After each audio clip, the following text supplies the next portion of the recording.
Abra sua Bíblia comigo, meus queridos irmãos e irmãs. Primeira carta de Paulo aos Coríntios, capítulo de número 3.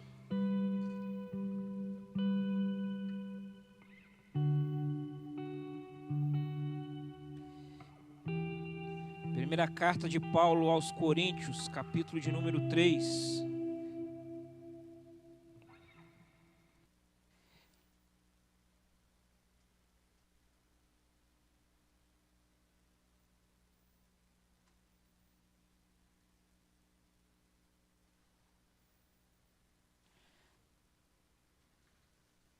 Amém? Você chegou lá?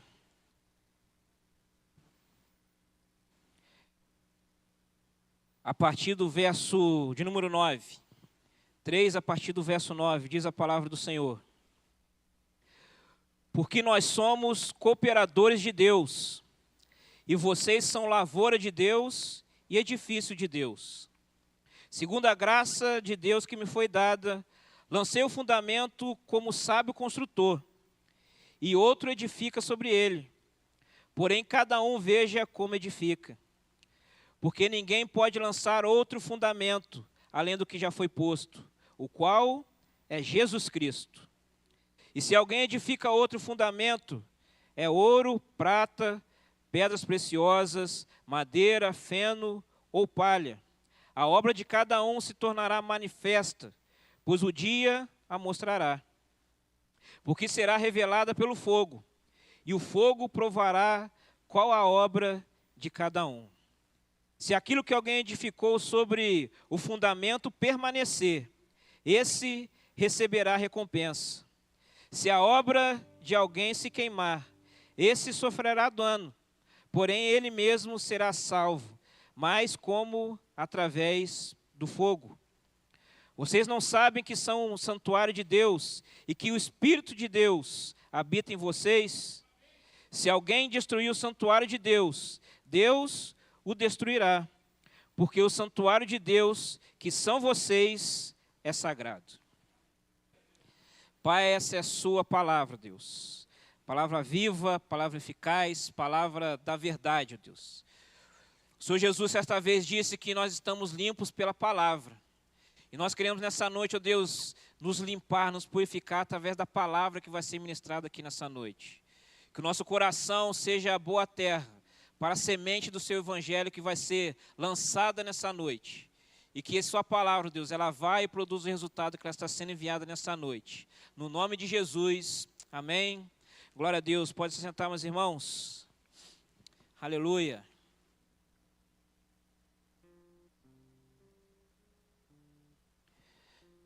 Nós seguimos uma saga, a saga das quartas de semeadura. E na noite de hoje, o tema que nós vamos propor aqui, que nós vamos dissertar, o tema que nós vamos construir aqui, o pensamento, é lançando sementes para a eternidade. E nós começamos falando aqui um pouco do apóstolo Paulo. O apóstolo Paulo, que foi perseguidor outrora, mas quando ele teve encontro com Jesus, a vida dele mudou. Quando ele teve encontro com Jesus, ele deixou de ser perseguidor e passou a ser um firme colaborador do evangelho.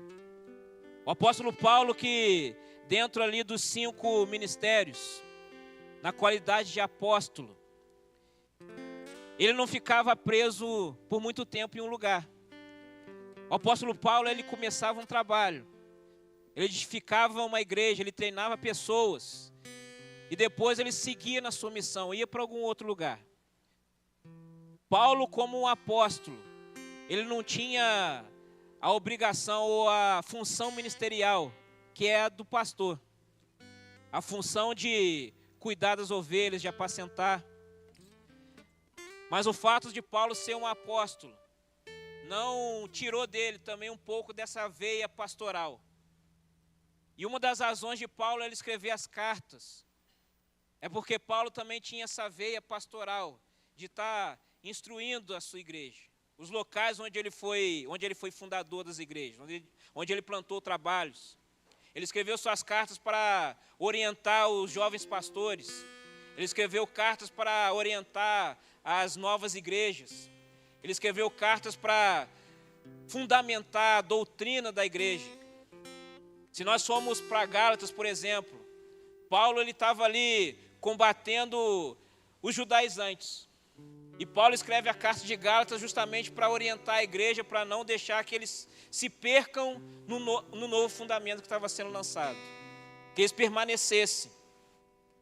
E aí na carta de Coríntios, da mesma forma como nas demais, Paulo ele instrui, Paulo ele orienta, Paulo dá a direção, Paulo dá o norte para a igreja seguir. E Paulo começa a carta de Coríntios falando acerca da unidade. Não existe essa história de ser cristão em casa. Não existe essa história de ser cristão sozinho.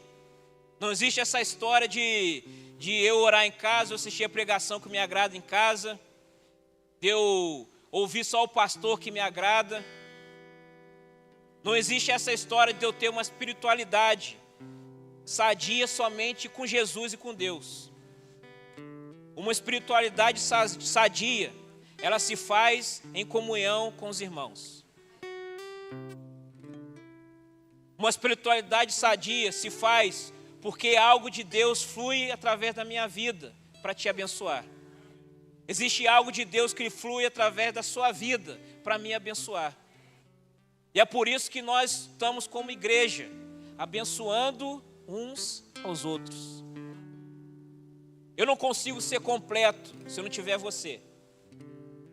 Você não consegue ser completo se você não tiver o irmão que está do seu lado. É por isso que a palavra diz para nós suportarmos uns aos outros. E o suportar não é porque o irmão é chato. Nossa, cara é chato, eu tenho que suportar ele porque ele é muito chato. Não é isso. O suportar tem a conotação de você dar suporte. Se no momento eu estiver fraco e estiver prestes a cair, mas eu estou na comunhão dos irmãos, e você vai me dar suporte. Se você estiver fraco e prestes a cair, eu estou aqui do seu lado, para te oferecer esse ombro amigo. Se porventura você cair, eu tenho uma palavra de Deus para te abençoar. Eu tenho a palavra que garante, olha, o cair é do homem, mas o levantar é de Deus. E você só vai ter essa condição de cair e levantar, porque você está na comunhão, na unidade. Segura aí que eu estou só na introdução, hein? Nem comecei a pregar ainda. Aí Paulo continua. E aí ele sai da parte da unidade. Ele vai para falar sobre a mensagem. A mensagem da cruz. A mensagem da cruz que é loucura. Loucura para aqueles que perecem. Mas para nós não é loucura. A mensagem da cruz, e por onde Jesus passou, ele deu um novo significado. Por onde Jesus passa, ele dá novos significados. Jesus passou pela minha vida, ele deu um novo significado para a minha vida. Jesus passou pela sua vida, e ele deu um novo significado para a sua vida. A mensagem da cruz é porque a cruz era maldição. Mas Jesus passou pela cruz e transformou essa maldição em esperança. Agora nós olhamos para a cruz e não tememos a cruz. Agora nós olhamos para a cruz e nos rendemos aos pés da cruz. Nos rendemos por quê? Porque Jesus passou por lá. Ele levou a maldição. Ele riscou a cédula que era contra mim e contra a sua vida. E ele está falando, essa é a mensagem da igreja. A mensagem da cruz, que é absurdo. Você tem que pregar o absurdo da cruz, o escândalo da cruz. E um dos escândalos da cruz é acerca do perdão. Tempos atrás estava conversando lá no serviço com as pessoas e chegamos nesse assunto sobre o perdão. E todo mundo começou a dar sua opinião, mas opiniões que não são as opiniões que a Bíblia diz. Até que chegou o momento que eu falei, mas a palavra de Deus não diz isso. A palavra de Deus nos fala de um perdão que é ilimitado. A palavra de Deus nos fala sobre um perdão que alcança a todos, até mesmo o mais miserável que você conhece. Aquela pessoa que você olha, não, esse não tem perdão. Mas em Cristo Jesus há o perdão. E eles falam, é absurdo, mas é absurdo mesmo.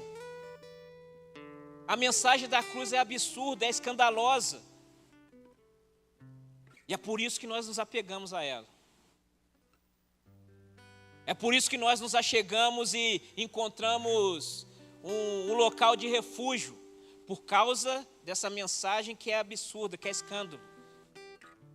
Porque se não fosse por esse absurdo, por essa graça que foi dispensada a mim e a você, nós estaríamos descendo o tobogã.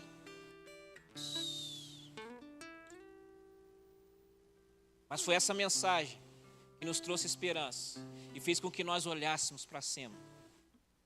Nós buscássemos a resposta que vem do alto. E aí o apóstolo Paulo, ele continua. Ele fala da nossa vocação.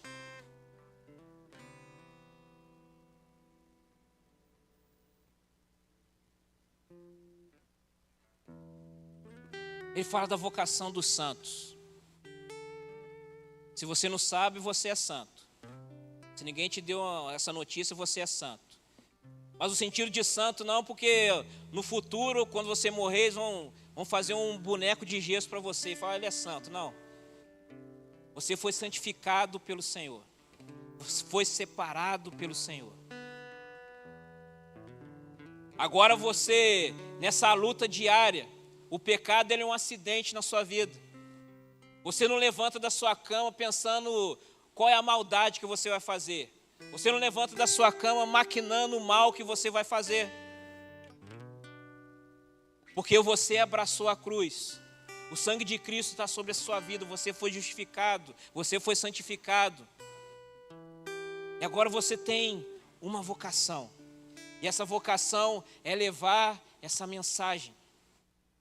Você tem uma missão. E essa sua missão é levar essa mensagem. Não existe possibilidade de um crente que fique sentado olhando o tempo passar. Certa vez um homem de Deus, que eu esqueci quem que é agora, se eu não me engano foi Charles Spurgeon. Se não foi ele, depois eu vou verificar a fonte e corrijo depois. Mas ele disse que se o cristão, ele não é um missionário, ele é campo missionário. E o missionário não é você ser igual a irmã Crenilda e ir lá para a Guiné-Bissau. A missão começa quando você sai por essa porta. Quando você sai por essa porta, você está sendo enviado como um missionário do Senhor. Você vem à igreja não como um local de partida, ou melhor, local de chegada. Mas a igreja é um local de partida. Aqui que começam as coisas. É aqui que você se tornou uma nova criatura. É aqui que você deixou de ser uma ovelha que Jesus foi buscar e passou a ser parte das 99. E Deus te chama por essa vocação de ir, de levar a mensagem. E Paulo começa a falar da sabedoria de Deus. E aí nós vamos para Provérbios, onde ele diz que o temor do Senhor é o princípio da sabedoria. A base da nossa mensagem, temer ao Senhor, porque isso é sábio, e levarmos a mensagem da cruz. Aí você pensa, nossa, mas é muita responsabilidade, o fardo é muito pesado. Mas lembre-se das palavras de Jesus, que o fardo dele é leve. Quem coloca fardo pesado é o inimigo. O inimigo que coloca fardo pesado naqueles que o servem. As pessoas que servem o inimigo servem com base no medo. Se eu sair daqui, eu vou ter uma represália. Se eu sair daqui, eu vou morrer. Se eu sair daqui, eu vou ter um acidente. Mas nós servimos a Cristo, porque nós conhecemos o nosso Senhor. Nós servimos a Cristo porque nós sabemos que nós não temos nada de valor, mas tudo que nós temos é porque Ele nos deu. Nós seguimos a Cristo porque nós conhecemos o seu caráter. Nós seguimos a Cristo porque nós andávamos num caminho de derrota, um caminho de condenação. Mas quando nós contemplamos o olhar de amor do Senhor, meu irmão, todo aquele que teve esse encontro real com o Senhor Jesus, nunca mais sou eu mesmo. Todo aquele que experimentou e olhou esse olhar de amor do Senhor para nós, é como se passasse um filme na nossa cabeça. Meu Deus, quanto tempo que eu perdi. Mas Jesus, Ele sempre nos dá uma nova oportunidade. As misericórdias do Senhor se renovam a cada manhã. Aleluia. E aí nós somos chamados a sermos cooperadores. Eu gosto de usar a expressão cooperadores, em detrimento da expressão eu fui usado por Deus. E quando a gente fala de ser usado, dá uma conotação meio que ninguém gosta de ser usado. Quando fala de ser usado, parece que te usou para uma coisa e depois que não serve mais, te joga fora. Compreendo quando a gente fala, eu fui usado por Deus, Deus me usou para isso, para aquilo, a gente até compreende, mas eu não gosto desse termo, que dá essa conotação de, Deus está me usando aqui só porque é conveniente agora, depois que não for mais, Ele vai me descartar. É por isso que o apóstolo Paulo fala que nós somos cooperadores. O cooperador, ele caminha lado a lado. O cooperador, ele sabe o propósito da missão. O cooperador, ele sabe no que ele está trabalhando. O cooperador conhece o seu Senhor, o coração do seu Senhor. E quando Paulo ele afirma que nós somos cooperadores, primeiro ele chega e fala o seguinte, olha, nós somos cooperadores, porque nós estamos numa mesma missão. Então primeiro vamos parar com o mimimi. Eu ouvi o Tasso de Curgo falando esses tempos aí que eu gostei dessa. Se você quer mimimi, compra um gato gago.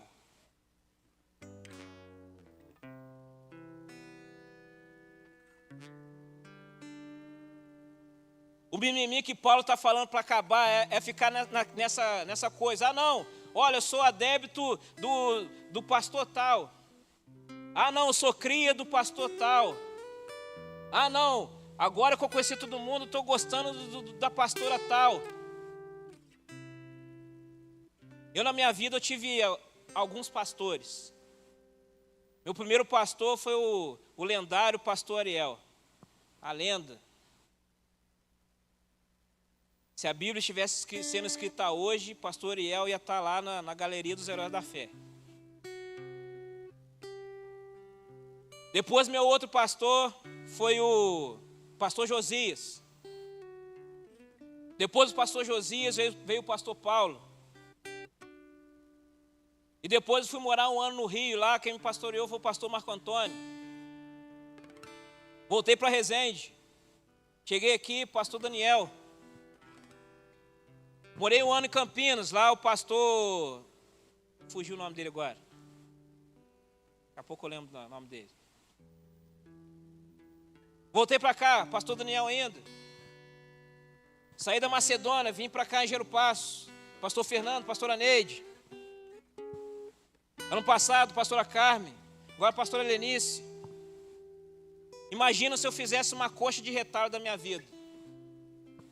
Ah, eu sou do Daniel. Não, isso aqui eu sou do Josias. Ah, isso aqui eu sou do Marco Antônio. Ah, não, isso aqui eu concordo com o lá de Campinas, que eu esqueci o nome agora de novo. Não, meu irmão, não. Paulo está dizendo, olha, para com isso. Tem um sentimento de reino de Deus. Nós estamos numa grande obra. Paulo fala, olha, eu plantei, Apolo regou, mas o crescimento veio de Deus, é Ele que faz. Jesus é o dono da igreja. Pessoas passam, homens passam, mas a obra do Senhor permanece. E fica aquele choro, ah, meu Deus, não, o que vai ser de mim agora que o pastor vai embora, e o que vai ser agora que o irmão tal vai sair, e vai ser transferido, meu irmão, a obra de Deus vai ficar.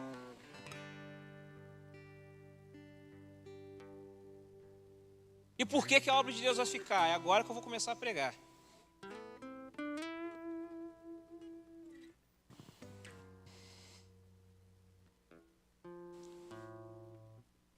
Verso 10. Segundo a graça de Deus que me foi dada, lancei o fundamento como sábio construtor, e outro edifica sobre ele. Porém, cada um veja como edifica, porque ninguém pode lançar outro fundamento além do que foi posto, o qual é Jesus Cristo. A mensagem é direta. Não existe outro fundamento a não ser Jesus Cristo. Por que a obra permanece? Porque ela foi lançada sobre o fundamento que é Jesus Cristo. Por que o tema da mensagem é lançando sementes para a eternidade? Porque aquilo que é a semente que é lançada sobre o fundamento que é Cristo, ela permanece para sempre.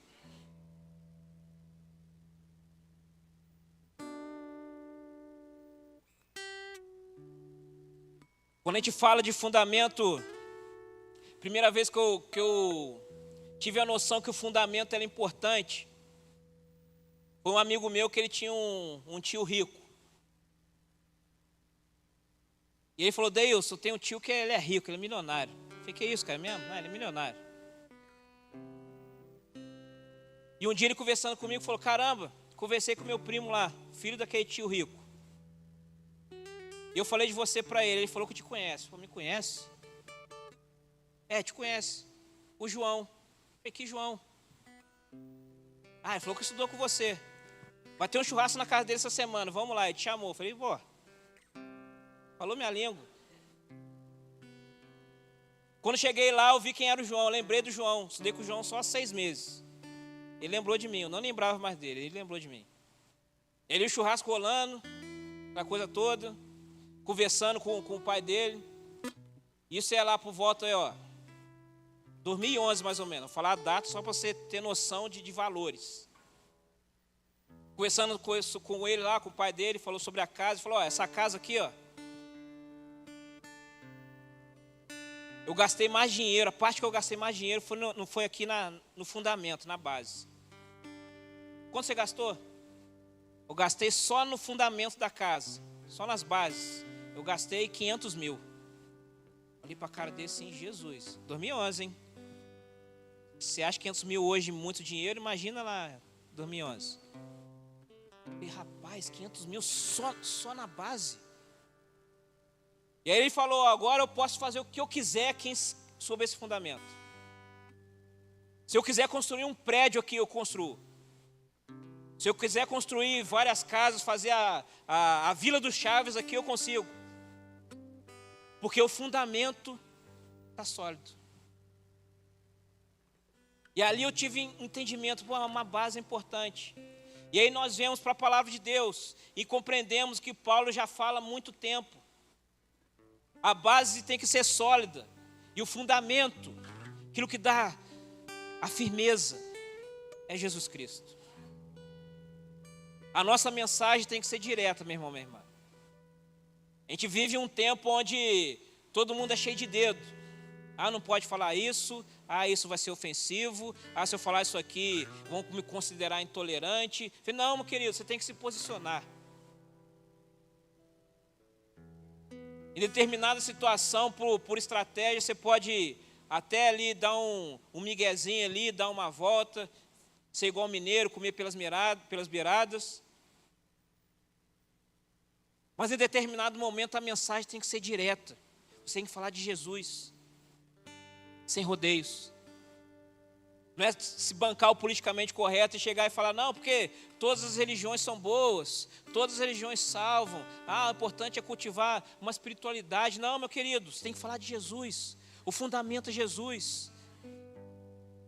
Se você se vê como cooperador, como você já se identificou aí, já veio esse entendimento para você, como cooperador, as obras das suas mãos estão sobre esse fundamento que é Cristo. E aí tem aquele ditado que nem tudo que reluz é ouro. Muitas das vezes a gente vê pregadores famosos, mega igrejas, e a gente pensa, uau, que maravilhoso, ali é tudo perfeito, tudo lindo. Aí eu olho para a minha realidade aqui, pô, louvor aqui, o Wesley desafina. Deus quando prega, ele esquece das coisas, gagueja. O som falha. Pô, nessas igrejas, olha o som lindão. O pregador, o pastor de lá, o cara fala 15 idiomas. Ele traz a mensagem lá, ele leva o hebraico, o aramaico, o grego. Mas lembre-se que nem tudo que reluz é ouro. Da mesma forma que a gente vê essas mega igrejas, esses grandes líderes, grandes pastores, eu já vi muitos deles caindo.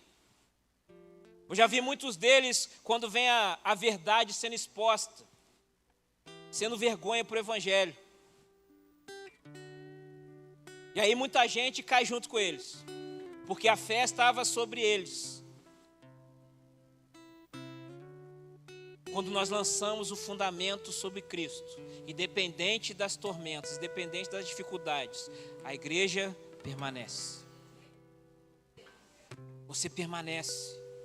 Porque sua fé não está baseada em pessoas, a sua fé está baseada em Cristo Jesus. E o apóstolo Paulo vai e fala, olha,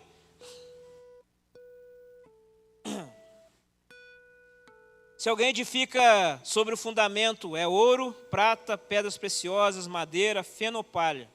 A obra de cada um se tornará manifesta. Todos conhecerão as nossas obras.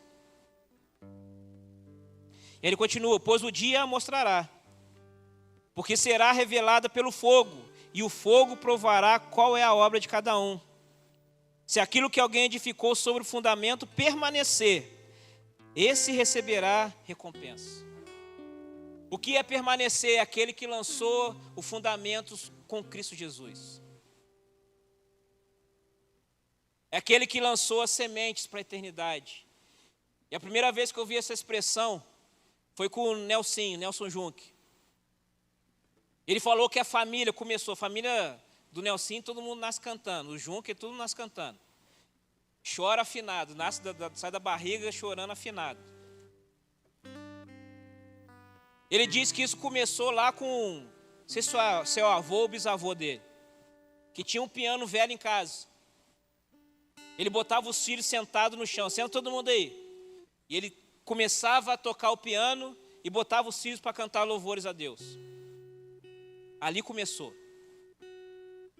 E ali eles começaram essa prática da adoração, do louvor ao Senhor. E foi passando de geração em geração. Plantou para a eternidade. E aí nós, como metodistas, por que você está aqui? Porque um dia, um homem lá no século XVIII começou a pregar algumas palavras que o pessoal não estava gostando muito. Era só a Bíblia que ele pregava, a galera não gostava. E falaram, ô Wesley, tá maneiro aqui, gostamos, mas não volta aqui mais não, tá? Aí ele em outra igreja, pregava lá, a galera não gostava muito, ô Wesley, pô, valeu a disposição, mas volta aqui mais não. E foi de igreja e ninguém mais deixou ele pregar. O que ele fez? Sentou, chorou, lamentou? Não. Ninguém me dá um púlpito para pregar? Tranquilo. Eu vou pregar no cemitério. Eu vou pregar nas praças públicas. Eu vou subir no meu cavalo e vou sair andando pela Inglaterra inteira levando essa mensagem. O mundo é minha paróquia. E aí ele fez a oração. Célebre oração. Senhor, dá-me 100 homens que nada temam senão o pecado, que nada desejam senão o Senhor. Eu vou mudar o mundo. John Wesley não viveu para ver a resposta da oração, mas ele plantou para a eternidade. E nós estamos aqui porque ele orou lá atrás e plantou para a eternidade. Nós estamos aqui porque certa vez Jesus ele fez uma oração que é conhecida como oração sacerdotal de Jesus. E lá ele orou por mim e por você, sendo que a gente nem existia. Jesus plantando para a eternidade. E toda semente, quando ela é plantada, nós esperamos que ela cresça.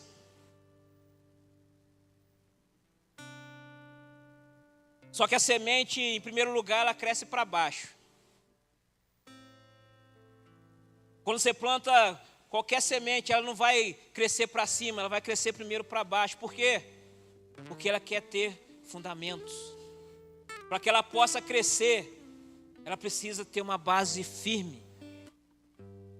Para que a obra do Senhor nas suas mãos, meu irmão, minha irmã, ela cresça, primeiro ela tem que crescer para baixo. Você tem que se apegar a esse fundamento que é Jesus Cristo. Você tem que se apegar ao amor de Jesus Cristo.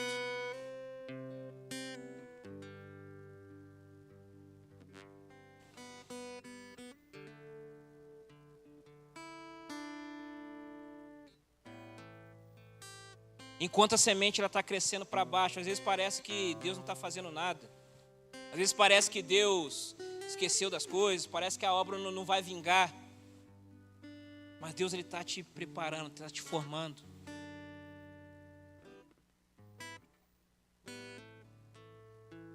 Eu gosto de umas músicas meio alternativas. O Alex, eu sei que está na parada aí. Coloca a música ali para mim.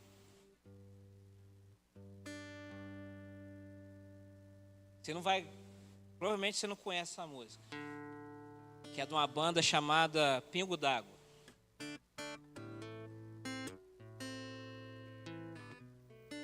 Pode jogar ela aí, pode passar aí na letra aí. Pode passar o próximo. Pode ir mais um. Pode ir mais outro. Mais um. Chegando. Mais outro. O próximo. Começa no próximo. O nome da música é Brota. E a música ela fala no refrão: brota dentro de você, a flor mais linda nascerá. Brota dentro de você, a raiz da palavra de Deus.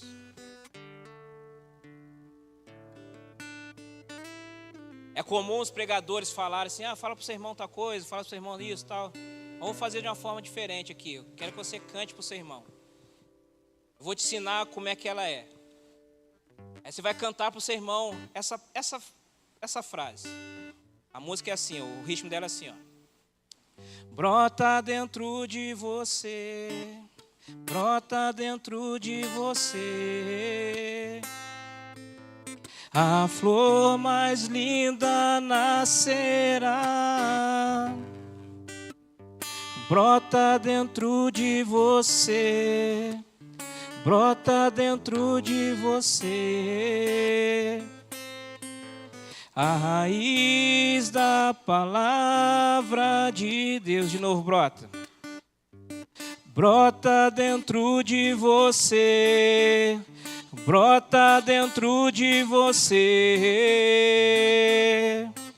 a flor mais linda nascerá. Brota dentro de você, brota dentro de você, a raiz da palavra. Agora que você aprendeu, fala com o seu irmão do seu lado aí, ó. Brota dentro de você, brota dentro de você, a flor mais linda nascerá.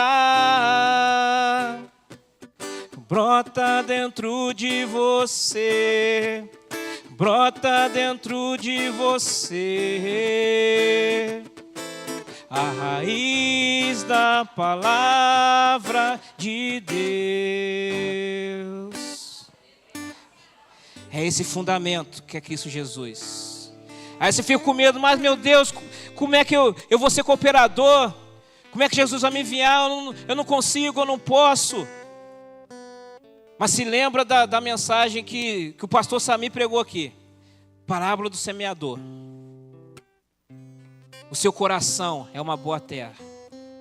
A semente foi plantada e vai brotar dentro de vocês. A raiz dessa palavra do Senhor vai estar fundamentada na verdade, firmada na verdade que é o Senhor. Hoje no mundo aí é o 1º de abril, o dia da mentira. Mas nós estamos aqui falando a verdade, firmados na verdade. Jesus Cristo, o fundamento é a verdade. E brota dentro de você essa palavra. Brota dentro de você, a palavra do Senhor vai se formando, você vai sendo gerado. E o apóstolo Paulo, certa vez, ele falou lá para a igreja da Galácia: até que Cristo seja formado em vós. Nós não vamos parar. Até que Cristo seja formado em você. Nós vamos estar aqui, anunciando essa palavra. A pastora vai estar aqui te aconselhando, te ajudando a crescer. E à medida que você vai crescendo, você vai formando discípulos para o Senhor Jesus, não para você mesmo. E você também, olha, agora eu estou formando você um discípulo para Jesus. E até que Cristo seja formado em você, eu vou ficar aqui perseverando. Eu vou ficar aqui insistindo, eu vou ficar aqui orando, vou ficar perdendo noite de sono. Você vai me atormentar aí em horários não apropriados. Mas eu não vou me importar, porque o que me importa é que Cristo seja gerado dentro de você. O que me importa é que essa semente que eu estou lançando, ela permaneça e você voe. Se coloque de pé, meus irmãos.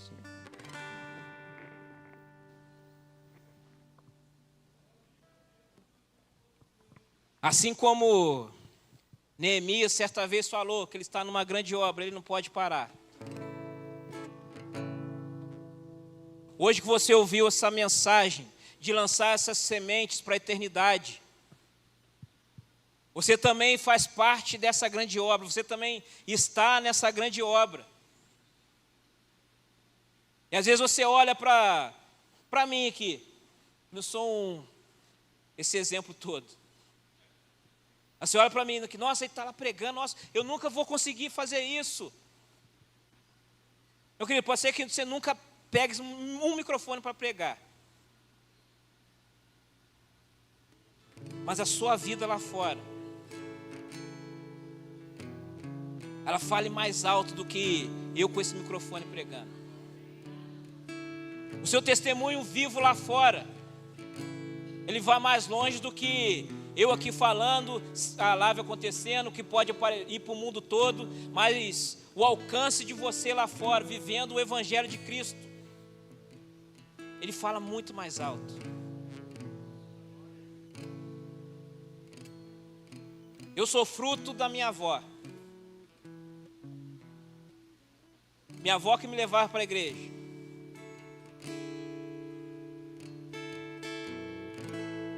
Aí fala, minha avó, o que sua avó tinha? Minha avó estudou até a 3ª série.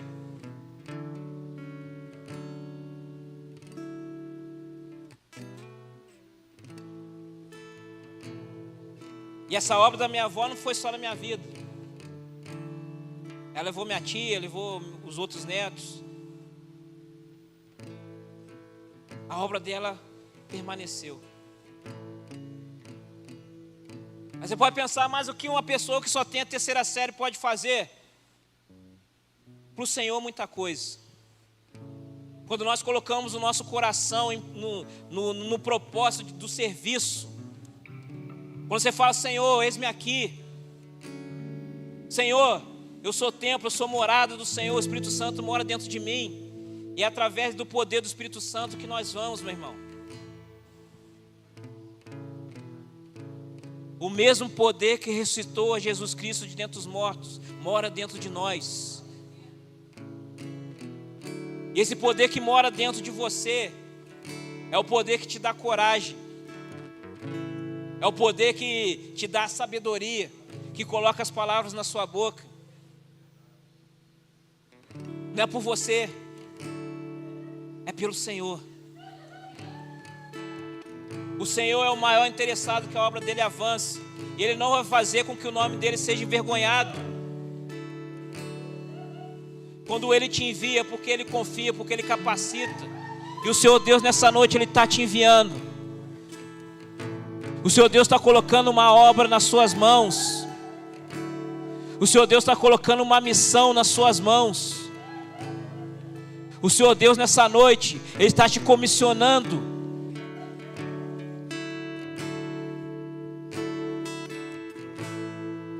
O Senhor Deus nessa noite está lançando fora todos os seus medos, as suas incertezas, as dúvidas.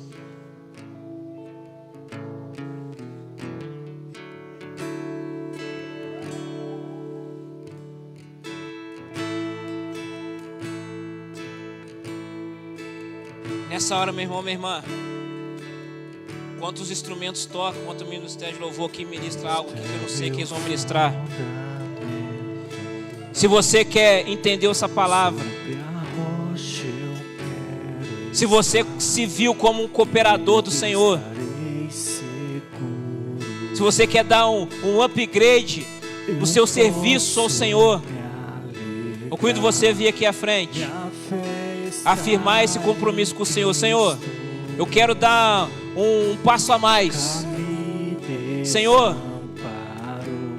o lugar que eu estou o nível que eu estou ainda é raso. Eu quero ir além, eu quero ir mais fundo. Senhor, eu tenho medo, mas agora eu quero ir no seu altar e lançar fora todo medo. Eu quero confiar no Senhor. Se você sentir esse desejo no seu coração, vem aqui à frente, meu irmão, minha irmã. Os ministros vão orar por você. O Senhor Deus te convida para esse compromisso em nome de Jesus. Não sei abalado, nele eu confiarei, pois estou firmado em Cristo. Nunca me desapontou, fiel em todo tempo. Ele nunca falhou, jamais, jamais, jamais falhou.